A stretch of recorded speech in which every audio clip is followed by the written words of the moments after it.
ભગવાન શ્રી કૃષ્ણ શ્રી હરિ કહેવાય મા દેવકીના ગર્ભની અંદર 8મા ગર્ભ સ્વરૂપે ભગવાન પધાર્યા છે. કંસને ખબર પડી ગઈ કે આ જે બાળક જન્મવાનો એ જ મારો કાળ છે. 7 કોટડીની અંદર ભગવાન દેવકી અને વસુદેવને પૂર્યા છે, પહેરીગીરોને લગાવ્યા છે કે સાવધાન થઈ પહેરો ભરજો, હવે મારો કાળ જન્મવાનો છે. ધીમે ધીમે ધીમે કહેવાય છે સમય વીતવા લાગ્યો છે. દેવતાઓ ઋષિમુનિઓ આવ્યા છે, ભગવાન ગર્ભસ્થ ભગવાનની સ્તુતિ કરી છે, ગર્ભસ્થ ગોવિંદની સ્તુતિ કરી છે.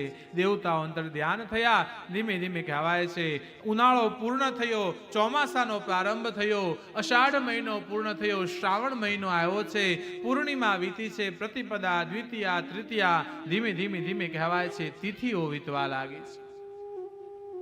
સપ્તમીનો દિવસ વીત્યો છે, અષ્ટમીનો દિવસ આવ્યો છે, શ્રાવણ વદ 8મનો દિવસ આવ્યો છે. આજ કંઈક સૂર્ય અલગ ઉગ્યો છે. સૂર્ય રોજ ઉગતો પણ આજ કંઈક અલગ છે. આજ ભગવાન આવવાના ને.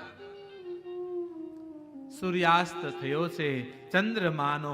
આજ ચંદ્ર આમ તો શ્રાવણ વદ 8મનો ચંદ્રમાં તેજ ન હોય, પણ લખે આજ ચંદ્રમાં તેજ છે. માનો પૂર્ણિમાનો ચંદ્ર, કારણ ચંદ્ર વંશમાં ભગવાન આવવાના. ચંદ્રને એમ છે કે મારા વંશમાં ભગવાન શ્રી હરિ લીલા પુરુષોત્તમ ભગવાન પ્રગટવાના. આજ ચંદ્રનું તેજ ખીલ્યું છે. ધીમે ધીમે ધીમે કહેવાય સમય વીતવા લાગ્યો છે. બરાબર દિવસના રાત્રિનો મધ્ય ભાગ થવા આવ્યો છે. શ્રાવણ વદ અષ્ટમી, બરાબર મધ્ય રાત્રિના 12 વાગ્યા છે.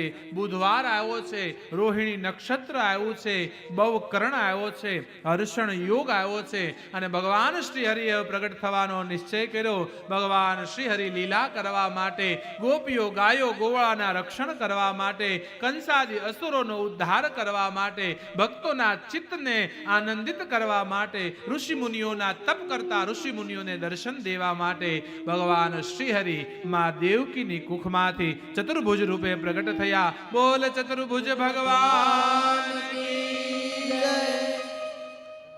શંખ ચક્ર ગદા પદ્મ ધારણ કરી માની કુખમાંથી ભગવાન પ્રગટ થયા છે.